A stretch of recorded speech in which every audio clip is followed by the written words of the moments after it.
You ever get that feeling you're invisible? Not because you're hiding, but because people see only what they expect to see?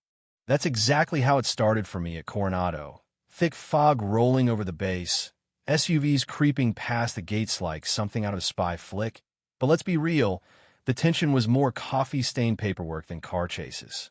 I stepped out in plain clothes, nothing remarkable, no medals or ribbons, just dark slacks, a white blouse, hair tied back the way any civilian consultant would. I had my little leather portfolio tucked under my arm, heart steady, steps unhurried. The duty officer at the desk barely even looked up. "Ma'am," blue forms for civilian contractors, as if I hadn't heard that 100 times before. "Thank you," I said. "Come as you please." No need to correct him. Why bother? The waiting area was a blur of khaki and hustle. Navy guys with perfect posture, civilian staff holding coffee like life support, conversations bouncing off the wall, some light, some complaining about yet another Pentagon eval. Like we need more civilians telling us how to do our jobs. One young officer groaned near the coffee. His buddy muttered back, "At least this one's quick." I just sat there by the window, half watching, half listening, eyes on my paperwork, ears cataloging every name, every face, every scrap of tone. Years of field work make that instinct automatic. You know what I mean? You stop being the story and start reading it instead. 8 a.m.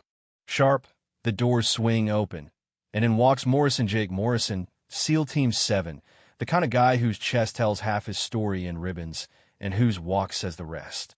"Chun," he calls out. I stand quick but not rushed. "Lieutenant Commander Morrison."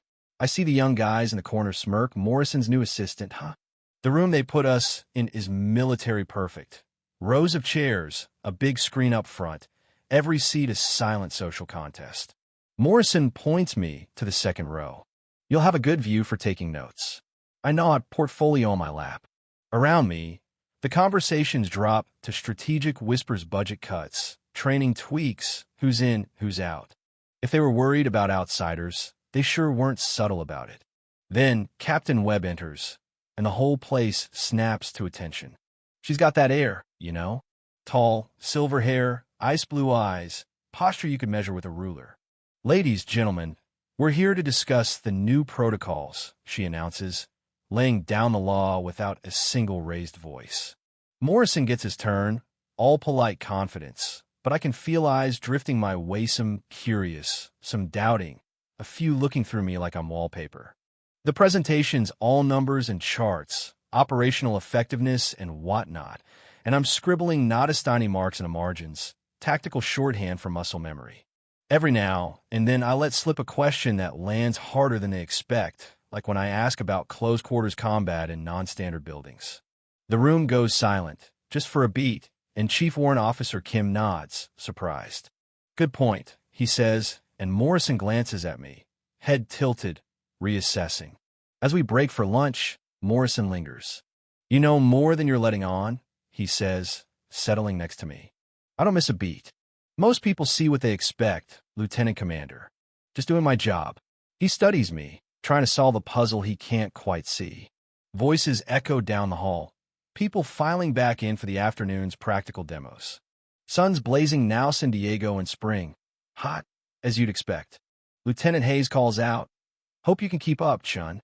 Not exactly Pentagon terrain out here. I don't even bother with a reply. My flats crunch gravel just fine. The training grounds are sprawling urban mock-ups, woodland corners, the works. We start with building clearing, teams moving like clockwork, but I'm watching for the unscripted moments, how they adapt, who covers whom, what gets missed. Morrison's proud of his crew, and for good reason, but when I point out a 15-second tactical shift that shaved off exposure, his eyebrows go up. Petty Officer Martinez whispers to a buddy. She knows her stuff. For a contractor, the other guy shrugs, skeptical. Weapons training kicks off. Standard sidearms, then rifles, then fancy tech. I ask Master Chief Stevens about zero retention on the new scopes in extreme temps. He's caught off guard. "We've had some drift in the desert, yeah?" Hayes, never subtle, leans in. "Where'd you get experience with these, Chun?" I keep it vague. "Different projects, Lieutenant." He doesn't like that answer, but the moment passes. After beach assault drills, Captain Webb corners me. MS. Chun, your questions suggest tactical experience. What's your background? Various projects, Captain. Government work. Details vary. She lets it go, but I see the gears turning. The next twist? Day 3 opens with security tighter than a drum. MP vehicles everywhere, everyone on edge. Admiral Richardson's in the building. His reputation for grilling everyone is legendary. The room feels smaller, airtighter. Morrison gives me a heads up. He'll ask about background, relevance. He doesn't like wasting time. Sure enough, 8 o'clock on the dot, Richardson enters. Tall, silver-haired, eyes like gunmetal could freeze a riot with a stare. When intros go around, he stops cold at me. MS. Chun, stand and identify yourself. I stand, unconsciously military, and recite, Operational Assessment Specialist, Training Protocol Optimization. He presses qualifications. Extensive tactical experience, Admiral. Civilian. A beat. Government. Which agencies? The room is dead silent. He leans in, not buying my vagueness. If your qualifications are classified, you'll have documentation. I reach into my folder, pull out an envelope. He breaks the seal, reads, then something in him changes. His whole posture shifts. I need to correct an oversight, he says, then get this salutes. Good morning, Commander Chun. The room stuns. Every officer snaps to attention, jaws on the floor. The civilian is, in fact, a decorated warfare officer under classified orders. The ripple effect is instant. Morrison looks pale. Hayes can't meet my eyes. Webb is shocked, speechless. Richardson addresses everyone. Commander Chun is conducting a classified assessment for Naval Special Warfare Command. Her findings will have direct impact on protocol and training. For 3 days, I've been invisible by design now, every eye's on me, every assumption exposed. You could feel the embarrassment hang in the air, like humidity. I step forward, authority unmistakable now. Cover was necessary to observe authentic behavior. Assumptions about status led to gaps in protocol and information flow. I lay out recommendations, role uncertainty drills, info verification not based on appearances, and outside assessment of unit dynamics.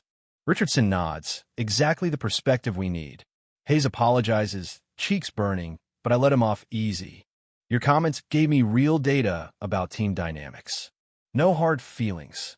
Master Chief Stevens asks, why the cover, Commander? I smile. If you'd known who I was, would you have acted naturally? Performance behavior hides real problems. Nobody disagrees. I close the assessment, making it clear no deficiency in skills, just in assumptions. And that's fixable. The officers who'd ignored me are suddenly respectful, lining up to shake my hand, ask real questions. On the way out, Morrison walks with me, a little sheepish. Never seen a room turn that fast, he says. You showed us all something important. Captain Webb wants to know if I'll stay for implementation. Depends on command, I say. Hayes asks how he can make it right. I tell him, question your assumptions, always. As the sun starts dropping, I head to my car, phone buzzing with a new assignment. The text reads, come as yourself next time. I laugh, sliding behind the wheel. Sometimes the most dangerous assumptions are about the people right in front of you. Yeah, that happened. Now let's see if anyone's learned the right lesson. So let me throw this back at you. How often do we let uniforms, titles, or first impressions decide who's worth listening to? If you were in that room, would you have seen through the act or made the same mistakes? Share your thoughts below about justice, about respect, about how we judge each other, because sometimes the biggest battles aren't fought with weapons, but with what we think we know.